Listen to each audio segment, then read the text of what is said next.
4th, 2024 regular meeting of the Burlington Board of Health to order. Please join me in a pledge of allegiance. I pledge allegiance to the flag of the United States of America and to the republic for which it stands, one nation, under God, indivisible, with liberty and justice for all. I'm Dr. Ed Weiner, Chairman of the Burlington Board of Health, and with me this evening are board members. First, our Vice Chair, Gail Demore, members Mary Beth Welch, Andrea Sheehan, and Dr. Marwa El Sabahi. We also have with us our Director of Public Health, Susan Luminello, our Associate Director of Public Health, Michael Green. We have our Environmental Engineer, Christine Mathis, and this evening we have Marlene Johnson, our Health Agent, who will be presenting this evening also. Online is our Recording Secretary, is Julie Fockingham. And to that, as required, please note that we are live on and will be taped by BCAT and available for appropriate comments and questions through this video technology. And as always, thank you for BCAT for what you do for this community, keeping us all aware and so well informed.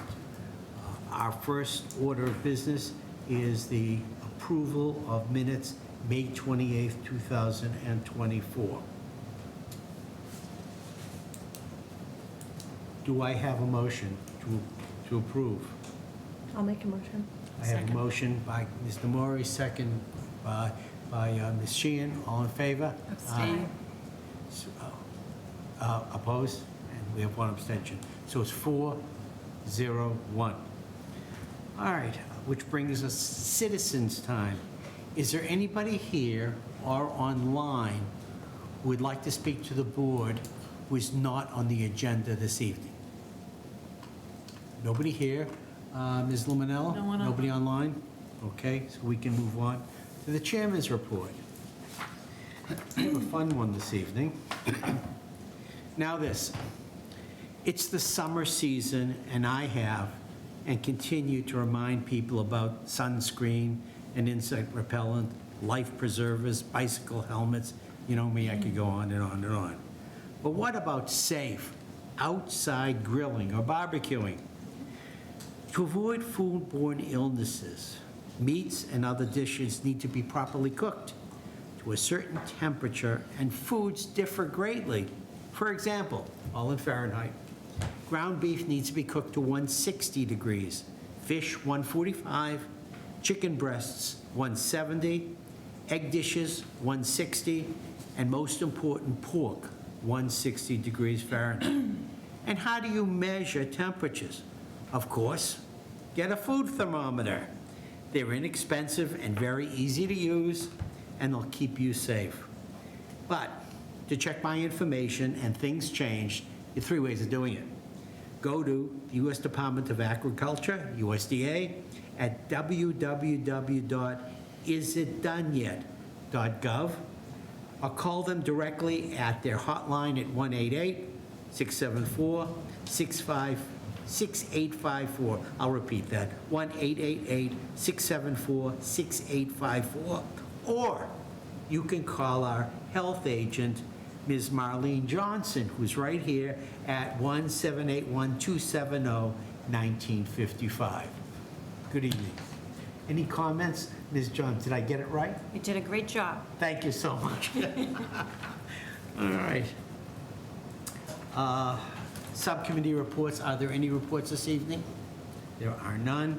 Permits, keeping of animals, 15 County Road. Would you please come up here? Do we have something you can sign in? Did you do citizens' time? Did I just? Oh, we did. Yes, I did. Okay, Remember, you sorry. said nobody on. Someone just joined. Okay. Do you need- Somebody just joined us. Is that a? In the, yeah, I don't know, they're here for an application out in the back. Okay. You can have a seat. You can come right up. Please to come that. up Do here. you want to give her this? Yeah, you want to give her a piece of paper and have her sign in, just so we get the correct Okay. spelling. Thank you. We need a sign-in sheet. We do.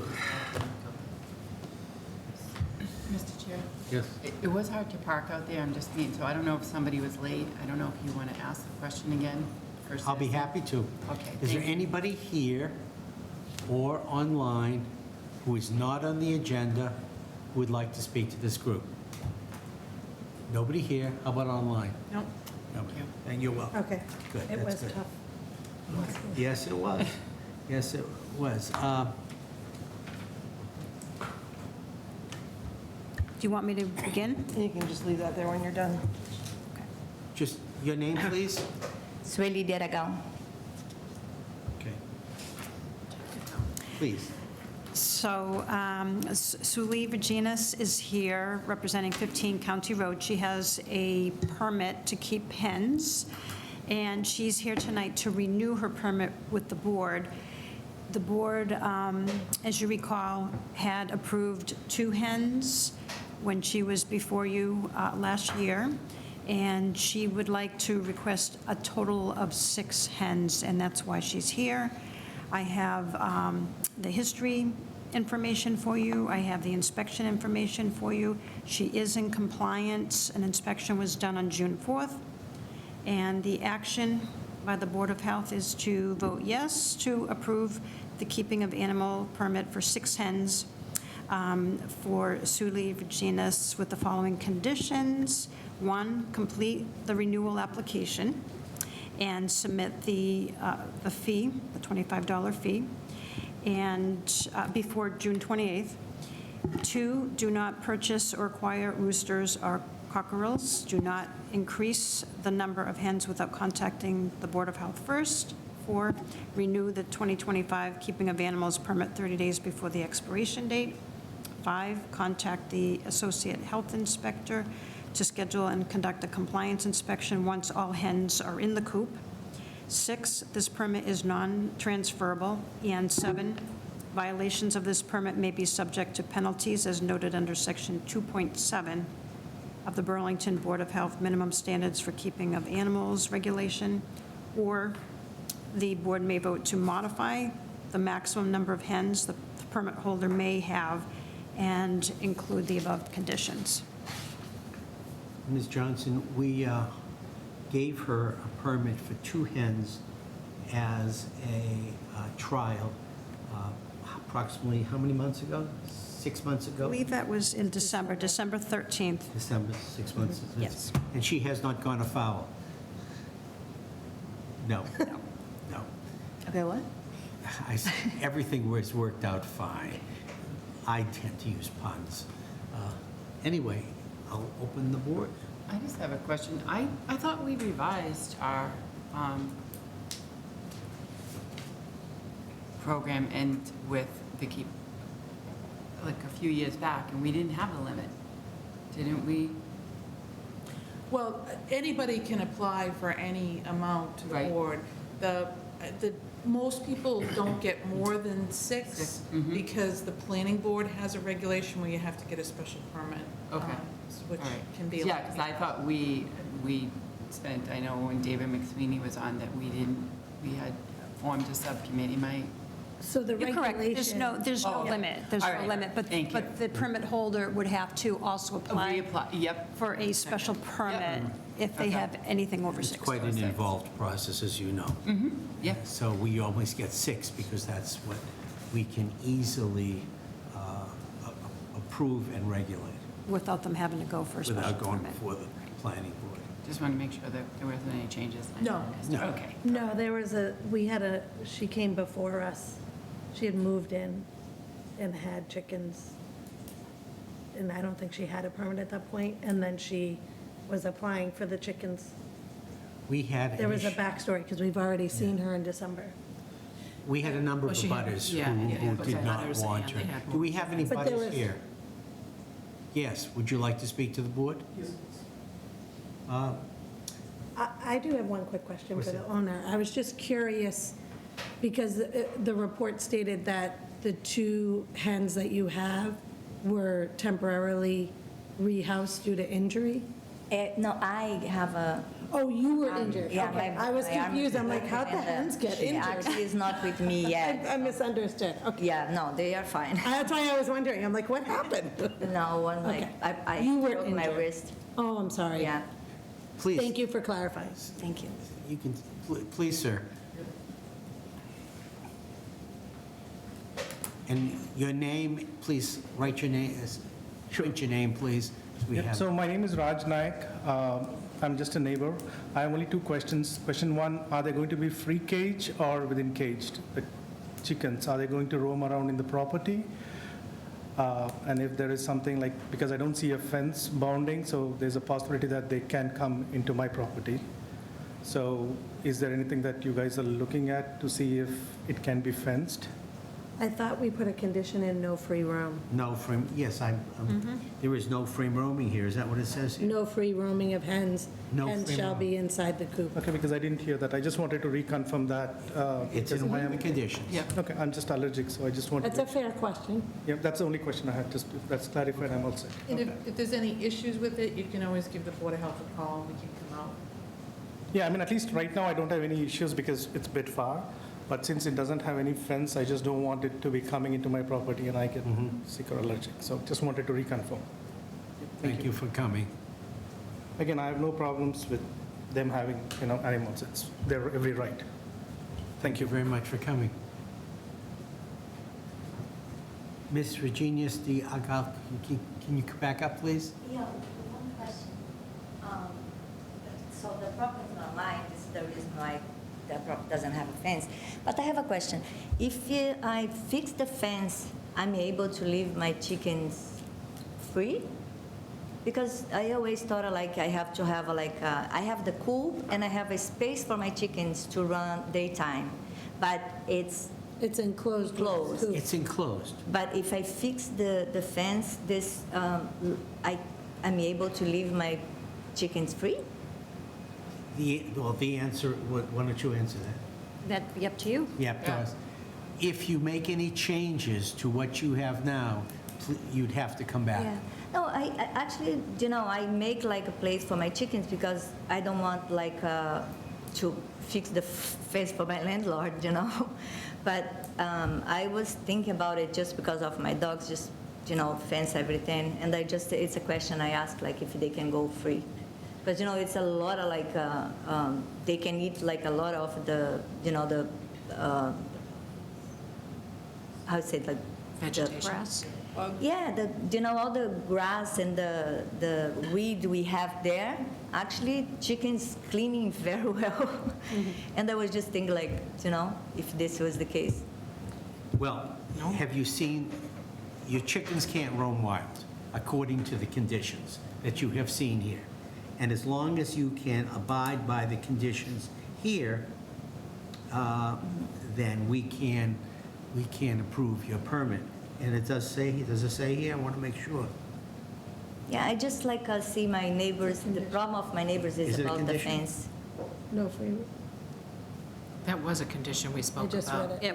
It was a condition It's before. number 3. So can is- add- so that condition is part of this No renewal? free roaming of Is hens. that correct, Yes, Marlene? here it is, no free roam, okay. Do you know- That's the recommendation. Right, yeah. right. And now, so it would be up to the board if the reason why I think you originally put in the condition was because there was no fence. So if there is a fence, and then I guess it's up to the board, she could come back, I suppose, and the board could remove that condition if they wanted to, once the fence was secured. Correct. I think we do have people who have fenced-in yards that let their chickens Yep. in their fenced-in As yards. long as they're in their yard. Yeah, most of the time they watch them because they don't want anything to get them. They don't just. Exactly, we see a lot of folks daytime and, I just asked because before my 2 chickens was near to me, eating around me before I put in a coop. When I go inside the house, I was put in a coop, but then the neighbors complained because they never have been far, but the neighbor complained and I thought maybe it's just because the fence. I just asked it because for me they have to be enclosed all the time. Okay. So, does anyone have a motion? I'll make a motion to approve with the 7 conditions. Which includes, and I'll make sure that our recording secretary said, which includes no free roaming of hens But this is for the total 6. for the total 6. And no free roaming without a fence, so if there was a fence. Well, I Well, don't think if- we need to put that They in. would have, they would have to Yeah, come she'd have back to come back for If you modification. fix that, yeah. That's fine. I'm always afraid of the, Okay, so do I have a second? You just have to come back. Okay, we have a second. Any other discussion? No. No? All in favor? Aye. 500. Enjoy your 6 chickens. thank you. The next is Biological Safety Permit, 27 Blue Sky Drive, the Broad Institute. How many chickens do you want? Should we put our names? Yes, please. Please. And could you please write your names down so we have it, print your names, please, so we have it for the recording secretary.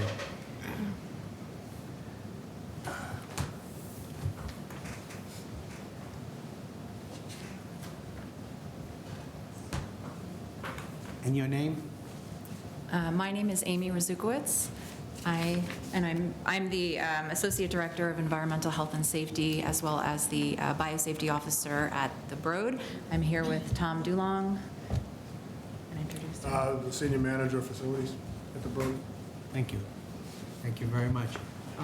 I'll leave this with our environmental engineer. How do you want to handle it? So I'll just do a quick introduction, and then they can start their presentation. Thank you. The Broad Institute is moving their genomics platform group from Cambridge to Burlington. They'll be located at the new building that has an address of 25/27 Blue Sky Drive. It's up there on the hill, you can't miss it. They'll be in half the building, and Vericel will be occupying the other half. So they'll have a total of about 126,000 square feet of both laboratory and office spaces. Their labs will be both BSL-1 and BSL-2. They provide a wide range of genomic sequencing services, and they'll get more into that. We did have a IBC meeting back in January with myself and the community representative, Fran McDowlia, did I say that right? We're at that meeting, and with that, I'll let you guys launch into your presentation. Great, okay. So thank you so much for allowing us to appear at the board this evening. So as you know, we'll be talking a little bit about the biological work that we propose to do at our new building, 27 Blue Sky Drive. If you could go to the next slide, please. So a little bit of history about the Broad. The Eli and Edith Broad Institute was founded in 2004 as a research collaboration involving faculty, professional staff, and students from throughout MIT and the Harvard academic and medical communities. In 2008 and again in 2013, the Broads made additional gifts to permanently endow the Institute as a nonprofit research institution. The mission of the Broad is to empower scientists to construct new powerful tools for genomic medicine, to make them accessible to the global scientific community, and to apply them to the understanding of treatment and disease. Next slide. The Institute is organized into programs, platforms, and faculty labs. So programs are groups of academic and professional scientists who, more like a traditional research laboratory, and platforms. One of our platforms is moving up here, our genomics platform. Platforms are groups of professional scientists who develop new technologies. They sometimes conduct their own research, and they work closely with others to apply these technologies to a wide range of challenging projects. Faculty labs belong to our institute members. So we have core and institute members. Our core members have their main laboratories at the Broad Institute, and in addition to their home institutions, they have tenure or tenure track appointments at Broad. Our non-core institute members generally have their main laboratory at their home institute. Yes? You want us to wait, we have questions to the end? Sure, if that's, You is want that us okay? During the, I guess it doesn't really matter to me. Okay. Yeah, I'm happy to stop at any point. So our institute members have their primary labs at their home institutes, and they generally run a group or maybe a project at the Broad. And then we have institute scientists, professional scientists, of course, as well as administration. The leadership for the Broad Institute, Todd Golub is the institute director. Eric Lander is our founding director. Stacy Gabriel is the executive vice president of platforms as well as scientific execution. Nayal Lennon is the senior director of the genomics platform, moving up to Burlington, and Sheila Dodge is the general manager of the genomics platform. So next slide, please. Here's an overview of the Broad facilities. So the Burlington facility, again, as you know, is being relocated from 320 Charles Street in Cambridge, 125,000 square feet, approximately 51,000 square feet is labs and support space, biosafety level 1 and 2. We also have 2 research facilities in Cambridge, 415 Main and 75 Ames Street. In those buildings, so 415 Main has biosafety level 1, 2, and 3. The Broad is one biosafety level 3 suite there, and our other building, 75 Ames Street, is biosafety level 1 and 2. Slide, great. So an overview of the genomics platform. Again, this is the scientific group that is moving up to Burlington. The genomics platform was established at 320 Charles Street in Cambridge in November of 2003. It is comprised of approximately 150 people across several functional groups.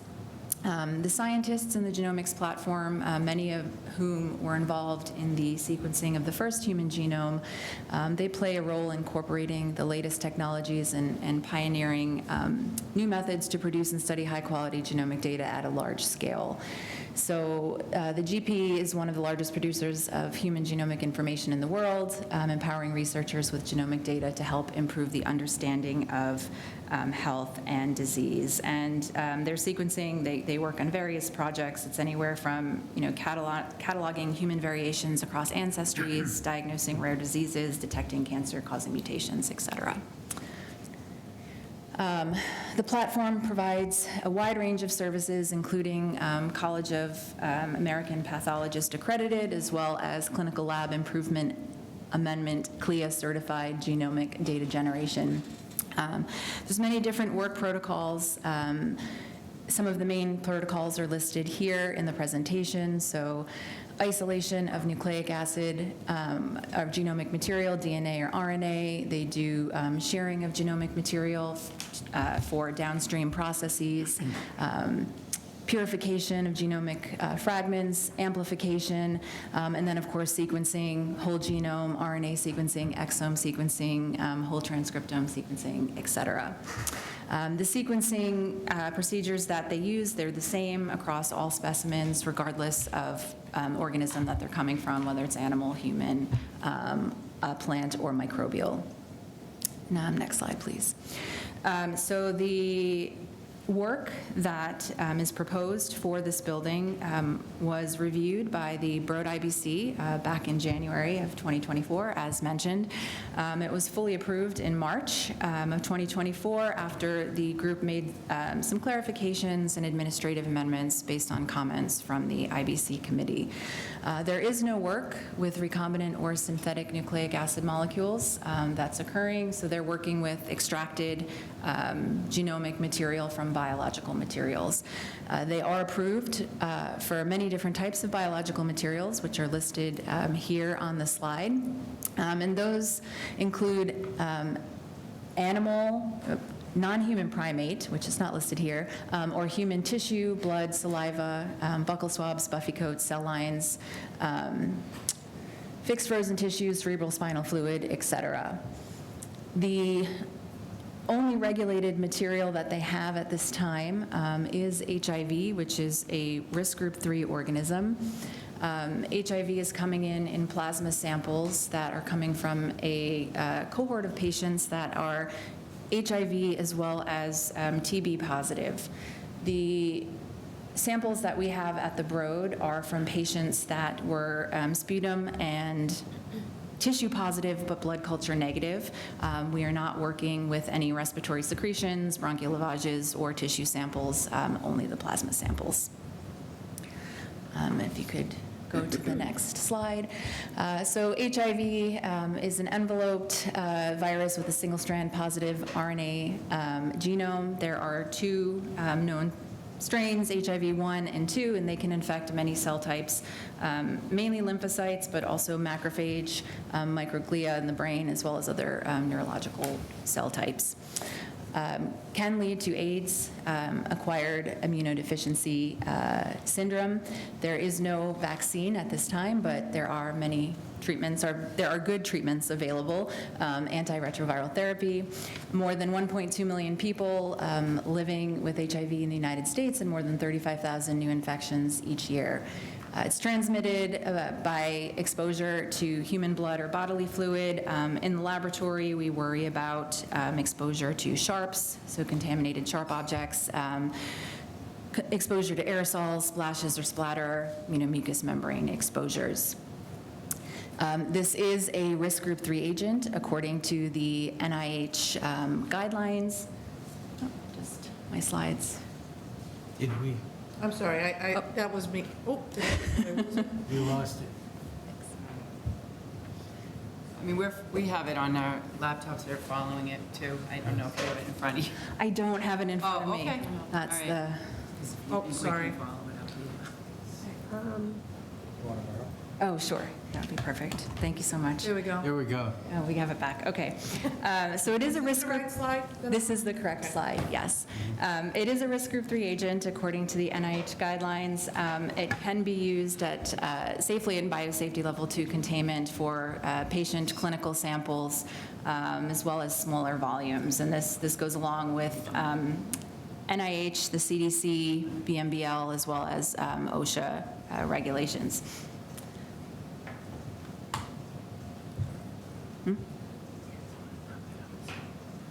Am I moving? Oh, I guess Oh, next that slide. just Yeah, controls oh, this that controls this. Okay, sorry, next slide. Thank you. So workflow for the genomics, this word. There we go. Sorry. Workflow for the genomics platform, they operate on a high throughput production environment. They don't operate as a typical research laboratory where they're doing experiments with unknown outcomes that are treated, as a function of specific variables. Basically, samples come in. They are, if they're not already extracted, the material is extracted, then it's processed for sequencing, and then they have large data generation. The extractions lab, which is one of our 2 biosafety level labs at this facility, operates under universal precautions following the OSHA bloodborne pathogen standard. So everything that comes in is treated as if it is potentially infectious. The particular samples that I mentioned on the previous slide that are known positive for HIV, that information is communicated to laboratory personnel. So they do treat everything as potentially infectious, but when known samples come in, it's just out of an abundance of caution that is communicated to them. Many samples that are received inactivated by study partners. If the samples are coming from a study that is patients that have a known infectious disease and these are coming in inactivated, that's reviewed by the IBC. How are these materials going to be inactivated? There's one example that is in our protocol. They're receiving samples for next generation sequencing that are coming from hospitals, from patients that are known to be infectious with symptoms of encephalitis or meningitis. So those samples are inactivated at the hospital. They're sent to our facility in Shield, which stabilizes the genomic material but inactivates viruses, bacteria, et cetera. Those samples come into biosafety level 2. They verify in a biosafety cabinet that they're inactivated, and then they're processed and moved down to a lower containment level. The other thing I'll say about these samples that we know are HIV positive, they are handled they come in a biosafety cabinet, they're handled in enclosed liquid handlers as well. Next slide, please.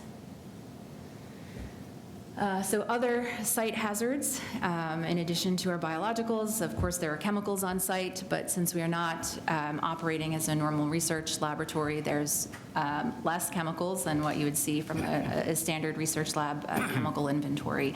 So there's disinfectants.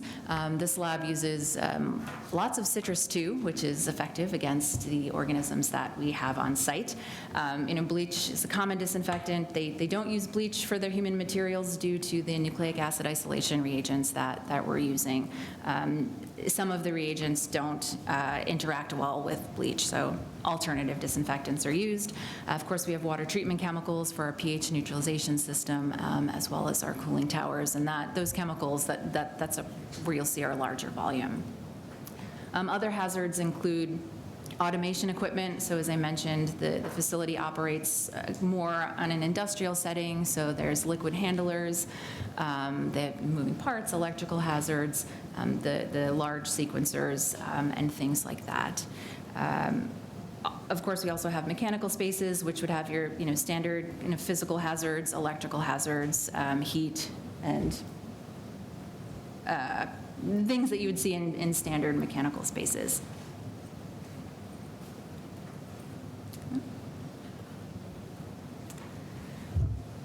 Now I'm going to move over into the floor plans, showing you the biosafety levels of our proposed biosafety levels for our building. So this is the first floor. Pointer, is there a pointer available, Amy, or? Do you want me to move ahead? No, I can talk about this. So if you look at the bottom of the floor plan, that's our loading dock. The yellow area over to the left, that's labeled as biosafety level 2.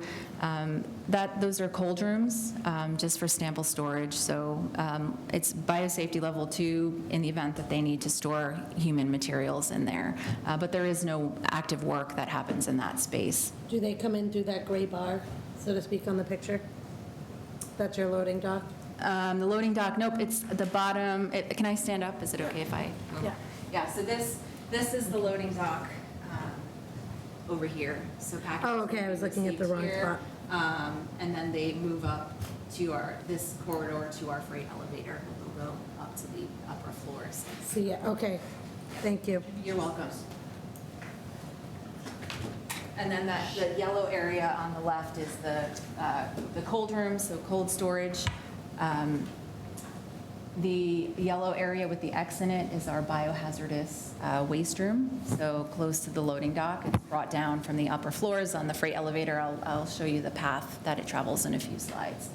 Next to the biohazardous waste room, just go back. Next to the biohazardous waste room, it's a little bit difficult to see. There's a bluish green circle. That's our chemical waste room. So right next to each other, the chemicals travel the same path as the biologicals. And then next to that is our virgin chemical storage room. Go to the next slide. So this is the second floor. This is our main laboratory space. Biosafety level 1 and 2 areas are outlined here. So samples will come up from the first floor through the freight elevator. They'll move over to the yellow area that's on the right-hand side. That's our extractions lab. That's where we're doing the majority of our biosafety level 2 work. Samples come in, they're processed in that area, and then they move kind of in the horseshoe throughout the outside as they go through their downstream processes for PCR and sequencing. Up on the left-hand side, you see another yellow area that's labeled as biosafety level 2. Those are freezer rooms, again, for the potential storage of human materials. There is no lab work that goes on in those rooms. And then we have a glass wash area, biosafety level 2, just in case something comes in that's dirty, so that's where they're cleaning it. And then there's our prep area that our procurement department runs, and they prep reagents and plates for the laboratory or things that they need. Next slide. This is the third floor of the building. It is mostly conference and office space. There is one section that's biosafety level 2 up in the corner. That's their research and development space. Basically, in that area, they're working on developing small-scale tools that they can transfer downstairs for the larger processes. We labeled it as biosafety level 2 in the event that they do need to use human samples up there, but the work most likely will happen in the extractions lab. Other groups that will be on site to support the genomics platform include our supply chain and quality management department. So they have space on the first floor. They run the freezer rooms. This is the group that makes reagents for the larger group at GP. We'll have facilities maintenance, which will include our janitorial staff as well as engineering staff, environmental health and safety. So we are up there, we do semi-annual inspections to ensure compliance in all of the lab spaces. We do, regular walkthroughs, again, to make sure things are going as they are supposed to be going. We check our safety stations, look at lab coats, PPE, and we'll have security up there. Security will be posted at the main entrances. They also do walkthroughs throughout the building on a regular basis, in addition to our Broad Information Technology groups. That's just our IT department. There is potential space on the first floor, either for tenants or room for expansion of the Broad. But to my knowledge, there hasn't been a decision made about that yet. Next slide. So all lab personnel who will be working in our lab in the Burlington facility or in any lab at Broad are required to complete the following trainings that are listed here on the slide. So they take general biosafety as a one-time training, annual OSHA bloodborne pathogen for researchers, general chemical hygiene, managing hazardous waste, PPE specific training, dry ice shipping, in the event they do have to ship, lab specific, which goes over, each group has their own laboratory specific SOPs, so they review that. We have a SHARPS specific safety training, and then other training dependent on what their job duties are. Next slide. So the path of biohazardous waste throughout our buildings, this may be a little bit difficult to see, the line is thin, but basically the waste is moving from each of the lab spaces to the corridor over to the freight elevator, which is marked by that red diamond.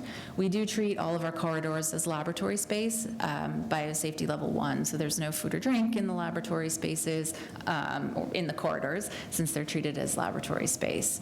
And there are doors between the lab corridors and all of the conference rooms or office spaces. So once the waste, be it chemical or biological, leaves the second floor lab space, it goes into the freight elevator, down to the first floor where it moves. It's on the left-hand side, moves down the corridor over to our biohazardous waste room or chemical waste room, depending on what the waste is. And when it's being picked up, so we use Triumvirate Environmental as our waste vendor.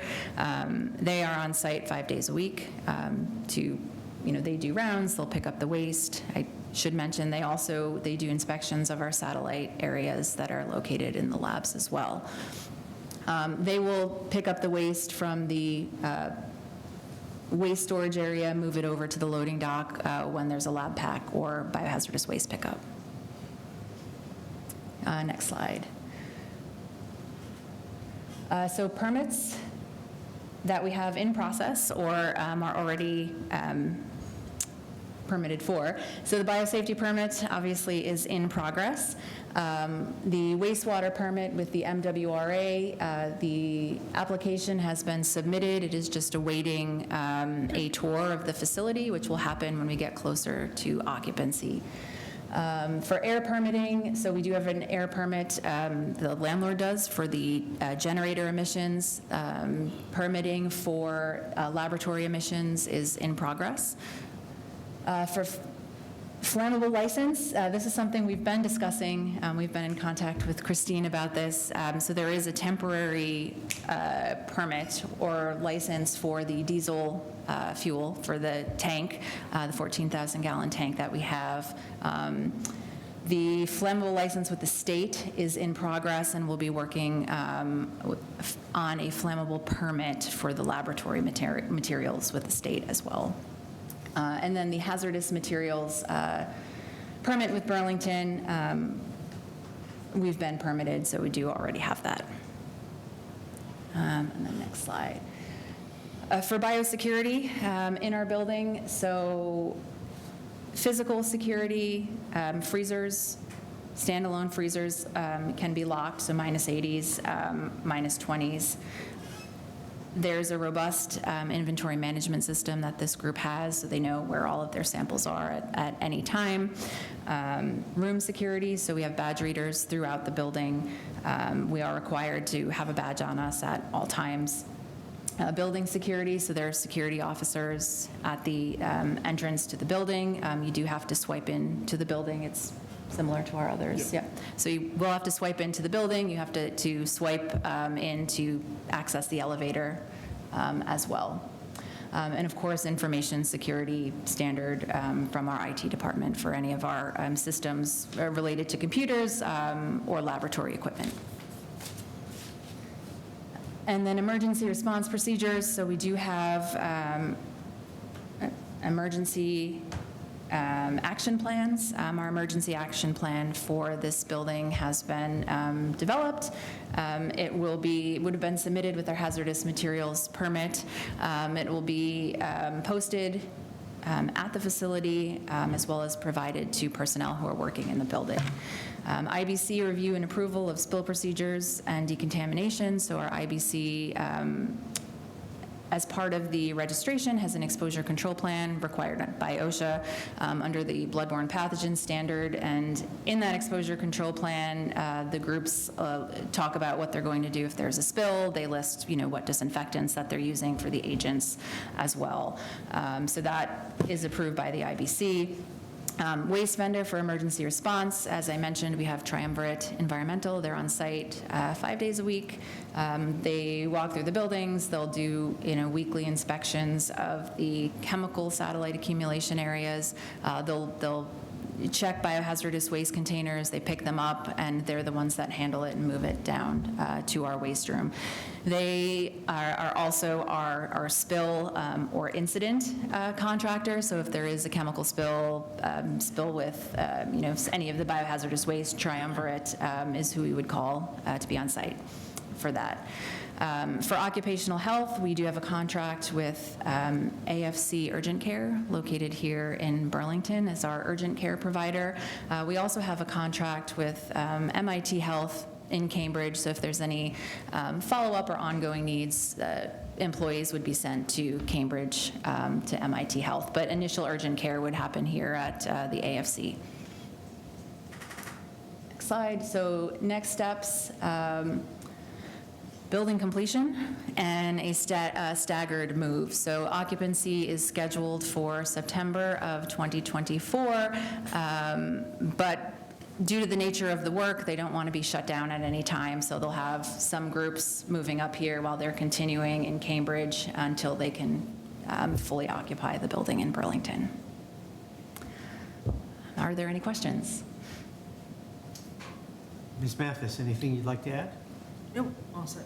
Well, actually, I will update on the flammables licenses / permits. So the backup generator, because of its size and its capacity, requires a flammables license from the town, and Norblum has a temporary license for that, which will be transitioned to a full license. And then the laboratory itself, which would be held by the Broad Institute, will require a flammables permit for the flammables contained within the building. Okay. And those are both in progress. Yes. Does everybody who has a badge permit into the building have access into the labs with that same badge, or is it a different access card for a scientist? Or Did you want to? Yeah, it's the same badge, but we have different levels of access control. So you might be able to get in the front door, but you're likely not Unless you have all the training, you're not going to be able to get the labs. It's tied to training, and we're currently rolling out a system where if it's, once you take your training, you'll get access. If you haven't had training, it can lock you out, it can do, it's very sophisticated. So even in the hallways where it was like the hallways had doors, are those badge access too? Yeah. Anybody else? I have a number of questions. First, I went through your application, all those pages, read them all, I'm sure we all did. The local emergency contacts for the EAP, are all of these, fire department, Burlington Board of Health, very important, Leahy Clinic and Poison Control, are they all in the EAP? They should be, I don't. And I was wondering why the Burlington Police Department was not in there? I'd have to look at, I don't have it in front Could of you me. just make sure that those four plus the Burlington Police Department are listed in the EAP? Because I want to make sure if there's a problem, and I hope there will never a problem, that we're notified as well as everybody else. And the second question? You have it with you? Okay, great. You can wait.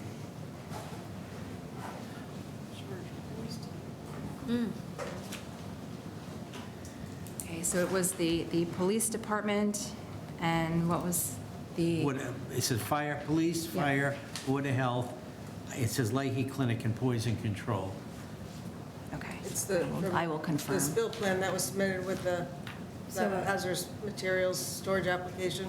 Okay. And the Just police needs to be department? added to the EAP, Can you please make sure that that's or detailed in the EAP. It's Detailed. referenced but not detailed. Okay. important that you keep the Board of Health informed too, because we're the people who are going to get the questions. Okay. The second question I have is, has there been a certificate of occupancy for them yet? No. When does that happen? September 14th. When? September 14th. Okay, September, please let me know. okay. Thank you. And fire department, have you discussed with the fire department, as all of the companies do, the types of things that are there, like maybe just in case of a fire, in case of something else, that they know what they're dealing with? Has that been discussed with them? I just spoke with Captain Hannafin of Fire Prevention yesterday, and that's what's in progress right now. That's in progress. Okay, that was my only three questions. I mean, it was a terrific, Is that part of the department? I'm sorry, Mary Beth. please. I was just wondering if the list of things that have to go to the fire department, is that part of the application? It's not our application, it's But it's required. the state's. It's required, so there is no state fire permit. The Burlington Fire Department issues those permits and licenses. Okay. The state doesn't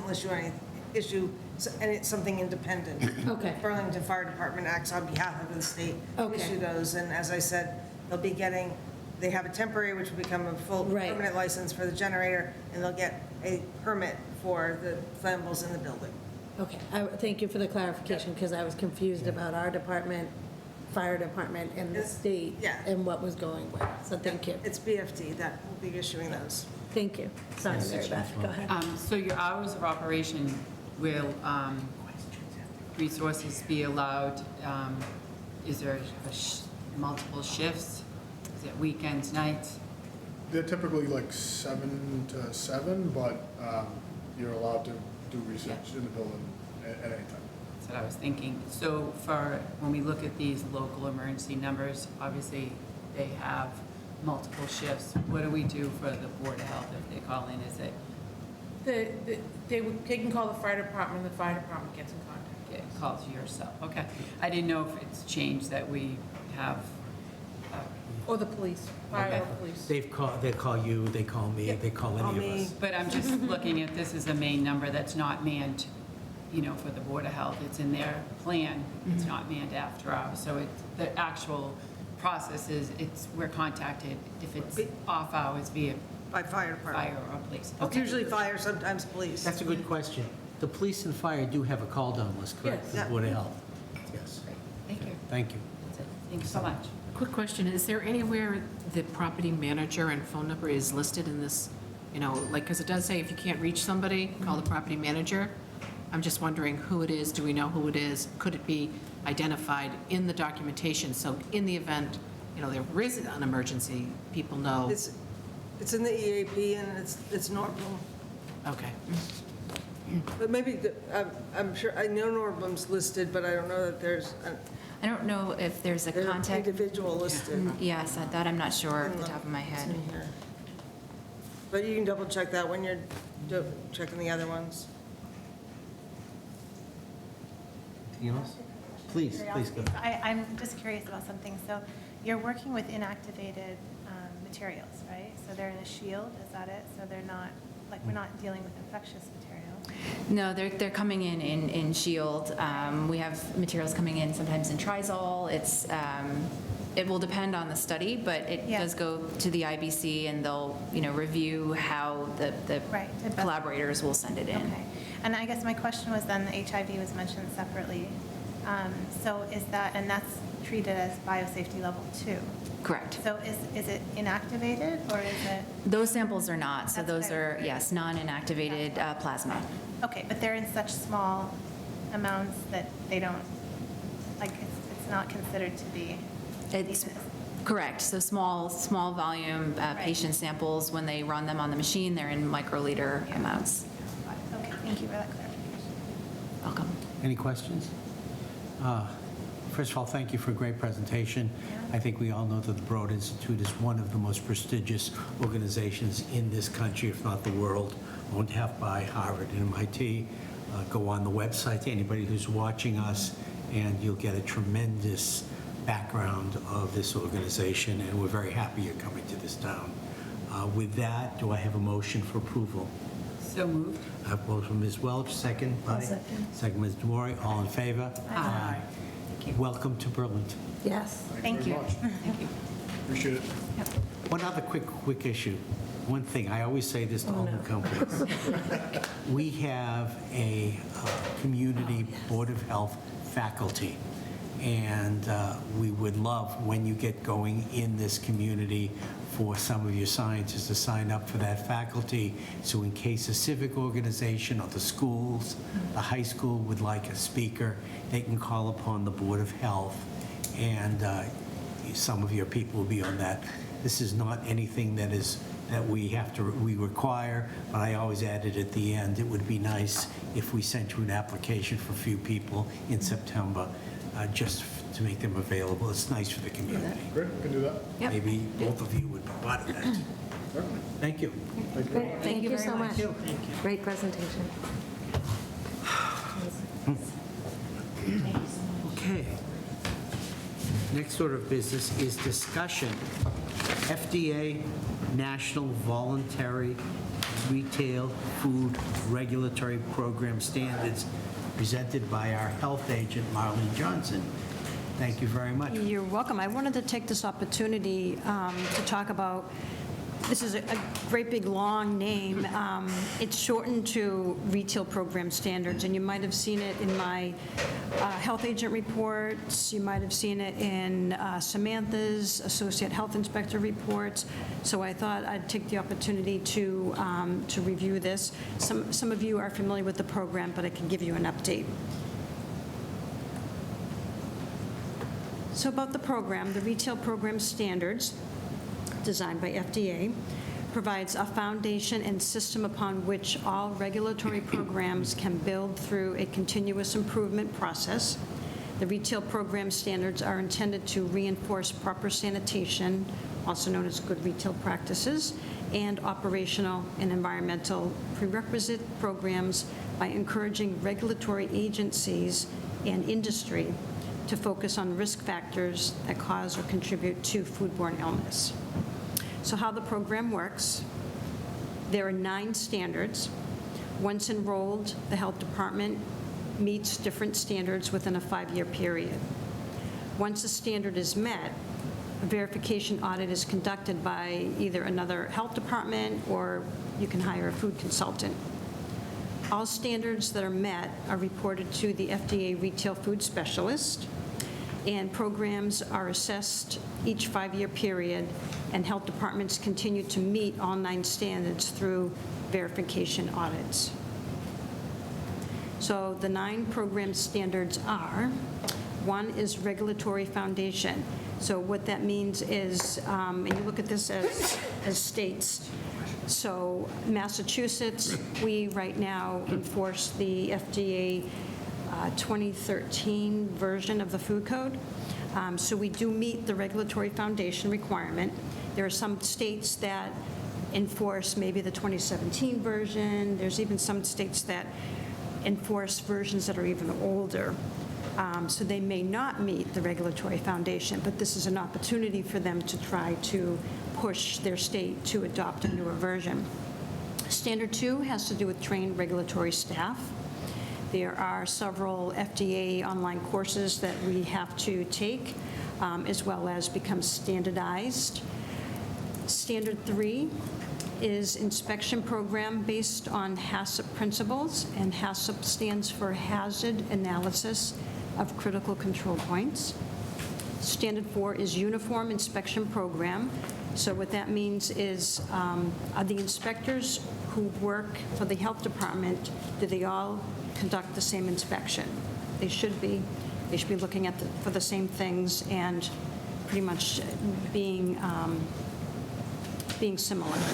Standard 5, foodborne illness and food defense and preparedness and response.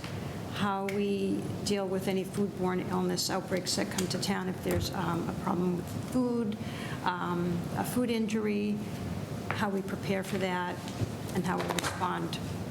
Standard 6 is compliance and enforcement. When we do come across violations, how do we get them to comply? What kind of enforcement do we use? Standard 7 is industry and community relations. So this has to do with a lot of education. So industry would be educating the food establishments. Community would be public. Standard 8, program support and resources. Do we have enough inspectors? Do we have enough tools to do our job? Standard 9 is program assessment. Program assessment is taking a look at all of the inspections and seeing, do we have a majority of violations in one area? And if we do, how can we educate, how can we get people to understand and to comply so that they are in compliance with that particular violation? Program benefits. It identifies areas where food regulatory agency can have the greatest impact on retail food safety, promotes wider application of effective risk factor intervention strategies, assists in identifying program areas most in need of additional attention, improves industry and consumer confidence in food protection programs by enhancing uniformity within and between regulatory agencies. So we are able to apply for an annual grant with this program. So the base grant is $5,000, that when you apply, you get that annually. They have also a mentorship grant where you can get up to $14,000. When we first enrolled, we were part of the mentorship program. We were mentees. I am considering for 2025 to be a mentor. So we would have some folks from Massachusetts or even outside of Massachusetts come and visit for a few days. I go over a presentation with them. We might take them out on some inspection. So it's helping them to meet some of these standards from somebody who has some experience doing that. Grant money is used to purchase equipment and supplies to meet standards, such as thermometers, educational handouts, pH meters, sanitizer test strips, light meter, meeting room rentals, presentation equipment, things like that. Grant money also is used, in our case, to help pay for the food inspection software updates, so Tyler Tech. So that's really helpful. So standards Burlington has met. So we enrolled in 2021. So we started to meet the standards in 2022. So we've met so far, 2022 to current, Standard 1, the regulatory foundation, Standard 3, inspection program based on HACCP principles, Standard 4, uniform inspection program, Standard 5, foodborne illness and food defense and preparedness and response. Standard 7, industry and community relations. And Standard 8, program support and resources. So our goals, Standard 6, we anticipate completing that by the end of this year. Standard 9, the program assessment by December of 2025. And then Standard 2, trained regulatory staff by December 2026. Any questions? I have one, Marlene. That's great, thank you. Did you say that your program that you're going to be mentoring, did you say outside of Massachusetts? So when when there's a mentorship program, and if I sign up to be a mentor, they'll match me with somebody, probably somebody who is looking to meet the standards that we've met, because I have experience how to meet them. So it could potentially be somebody from out of state that I'm matched with. And so you would have monthly meetings with them, usually WebEx, and then they do require at least one meet, and personal meet. So whether usually it's the mentee that comes to the mentor. We did this in 2022. We were paired with the Chatham Health District in Connecticut, and so Samantha and I remember that. went Yep. down. Yep. Yes, we went down. It was a 2.5-day presentation. They went over all the standards. It was invaluable. The experience was really, really good. So I'd like to share that with somebody else who might be new to the program. Thank you. Outstanding, thank you very You're much. welcome. You're welcome. Thank you. Marlene, I just wanted to go back. I think you mentioned something, I thought it was a software, Rev Level 13. Do you want me to go back on the slide? Yeah, well, it doesn't mention it on the slide, I caught it, and you were talking about the standards and older versions, and I was just trying to, Oh, the food code. The food code, the FDA food code. So every 4 years, FDA updates their food code, and states can adopt them. And so Massachusetts, we're actually going to be adopting the 2022 version, probably in 2025. It's the state that has to, through legislature, has to adopt that. Other states, they adopt various versions. but it's not because we've selected not to go forward with the adoption, it's just, this is the process. That, exactly, and a lot of it's, political and legislature and all of that they have to do it legally, so, but believe me, the boards of health, we push, Department of Public Health, because we want the newer versions of the food code. Perfect, So, thank you. you're welcome. I didn't know that not everyone follows the updated one, though. 'Cause in Other person- states, Yeah, other right, states. yes. But I- Most do. Most of them, 2013, 2017, and 2022, they skipped a year because of COVID. Those are the ones that the majority of states do, but there are a couple of states I've noticed, I forget who they are, but there's some of them, I think somebody's 2005. No, that's why it's interesting to think that you're going to be mentoring for other states, so. Yeah. It's great, I think. Yeah, It helps them push. exactly, exactly. Okay, which brings us to staff, thank you very much. Brings us to staff reports. Again, health agent. And under the health agent, we'll also talk about the associate health agent. So let's start with that one first. Are there any questions with the associate health agent? She's not here.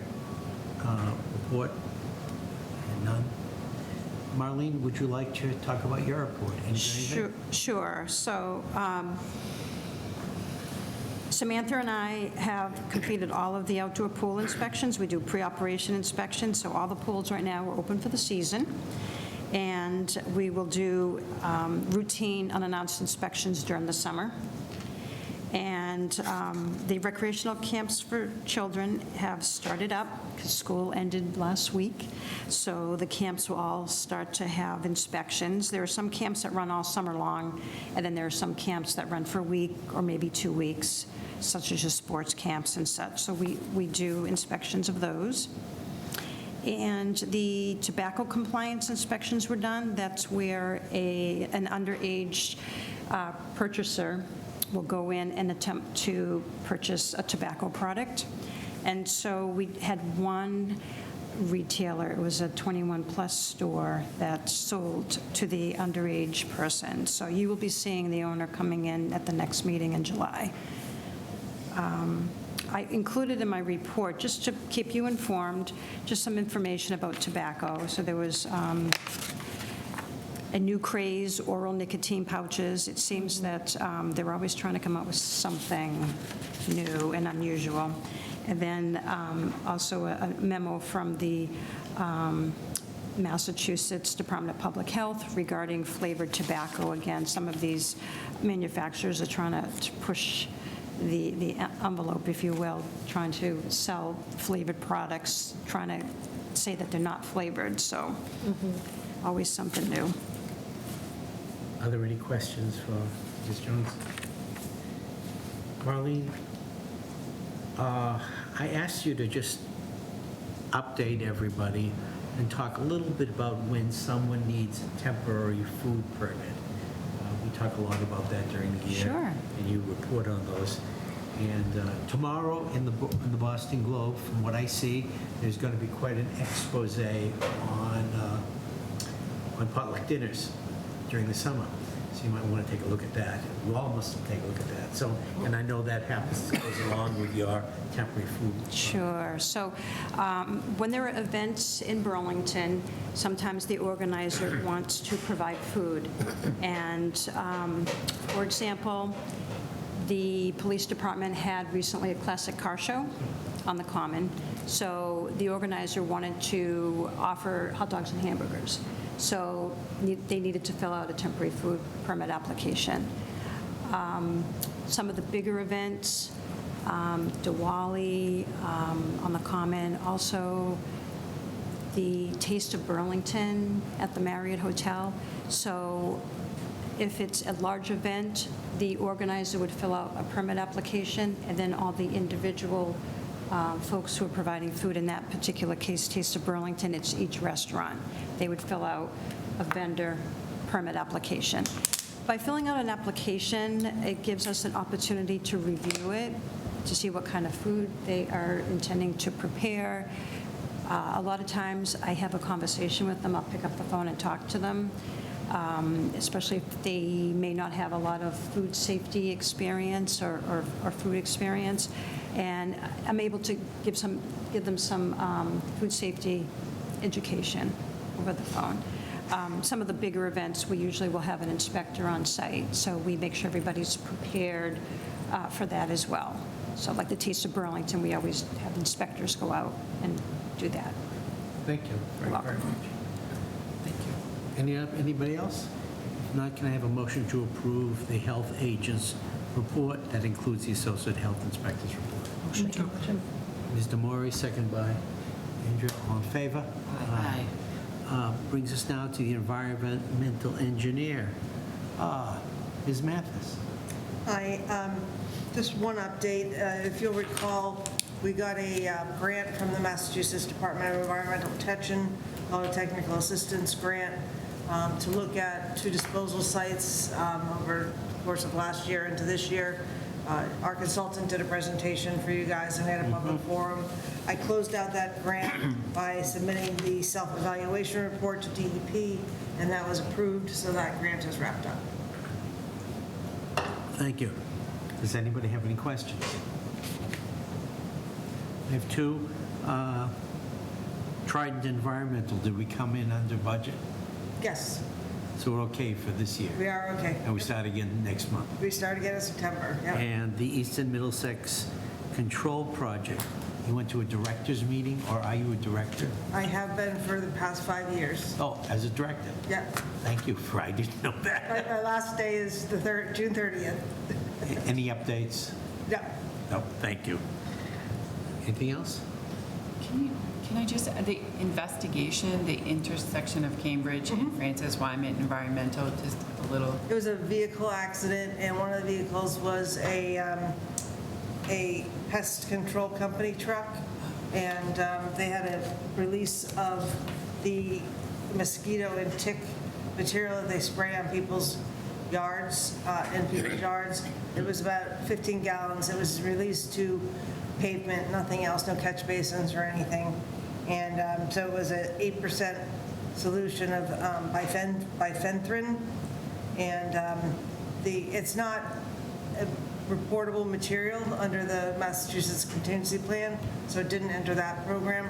But fire responded, police responded, they contacted us. I spoke with the company who owned the truck, got the details on the cleanup of the spill and the spill absorbent material, and it was closed out. Thank you. Yep. Nobody else? Do I have a motion to approve the environmental engineer's report? So moved. I'm sorry, who was that? Oh, Ms. Welch, second? I'm Marwa El-Sabai. All in favor? Aye. 500, which brings us the Associate Director of Public Health. Good evening, Board. I'd like to just highlight tomorrow evening, the Burlington Volunteer Reserve Corps is going to have another quarterly meeting at the Murray Kelly Room at 61 Center Street from 6 to 7 p.m. And we're going to have our own esteemed Christine Mathis covering some household hazards. So that one would be a good one. If people could come out and learn about the Burlington Volunteer Reserve Corps and how to keep themselves and their kids safe. Thank you. Does anybody have any questions for Mr. Green? You went to a webinar on the National Weather Service hurricane season outlook. Is it going to be bad? It could be very, very active. It could be very active. I've heard this before, Yeah. so keep, Sure. I just had a quick question about something when you're done. okay. Maybe at some point, you may offer some things that people should start trying to do.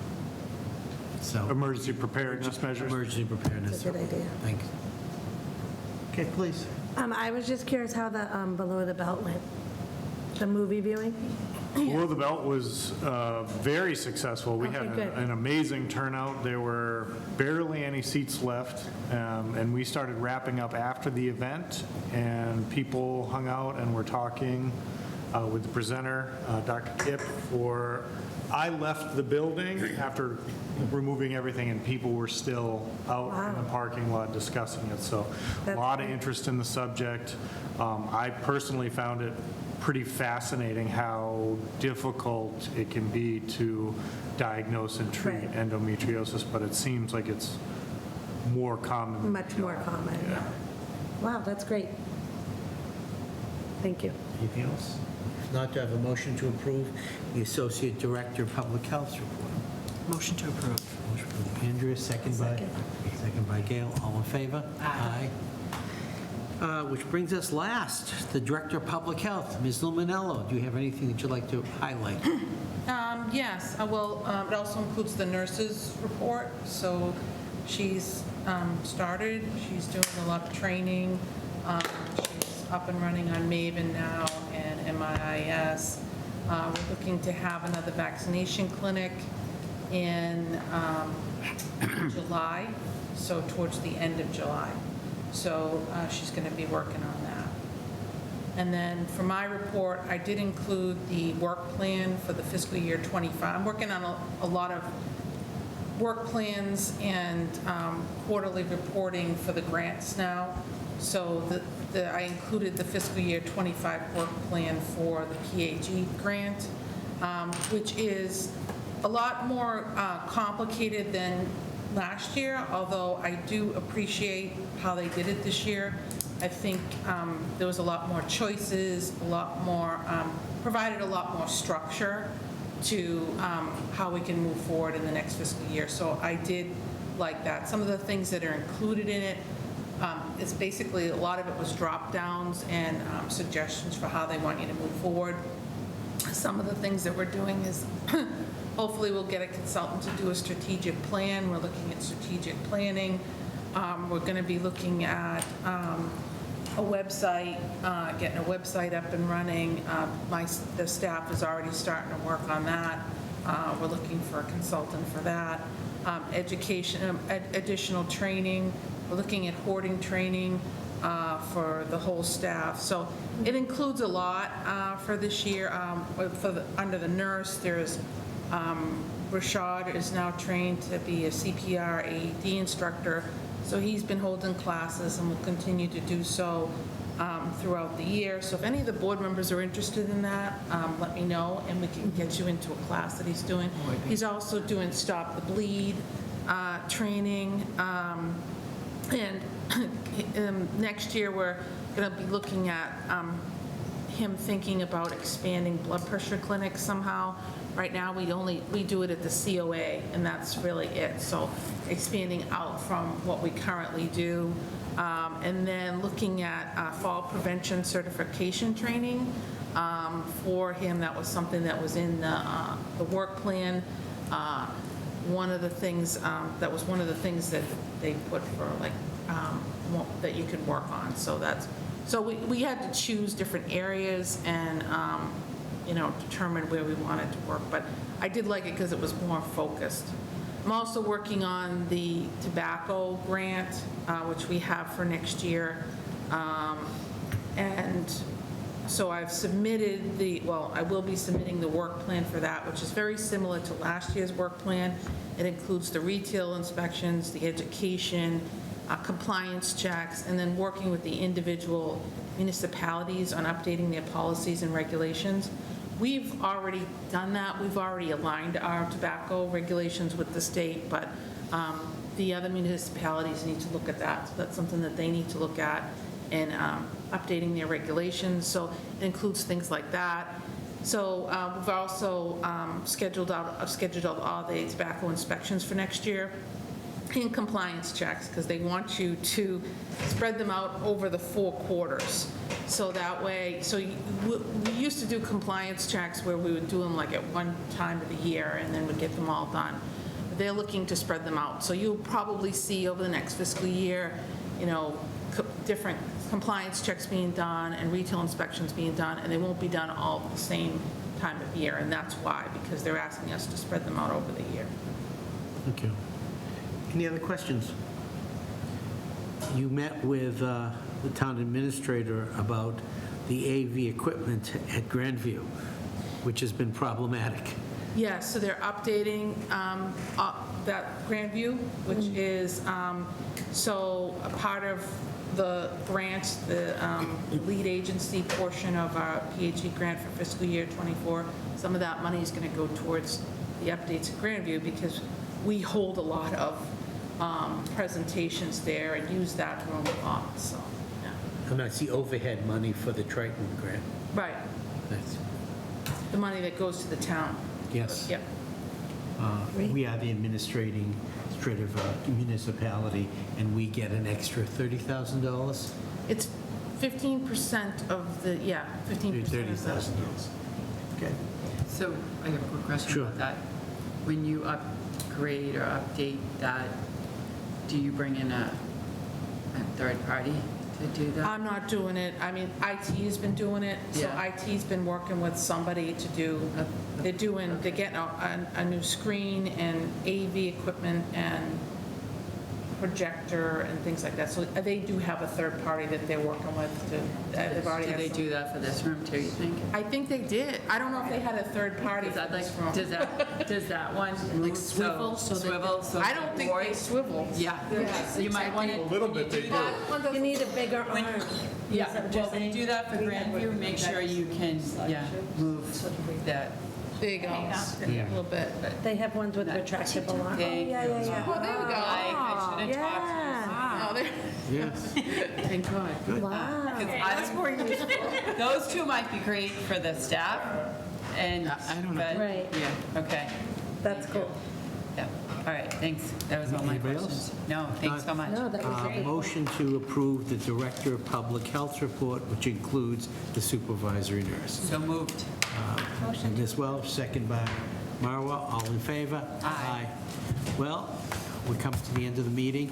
We will meet again the 4th Tuesday in July.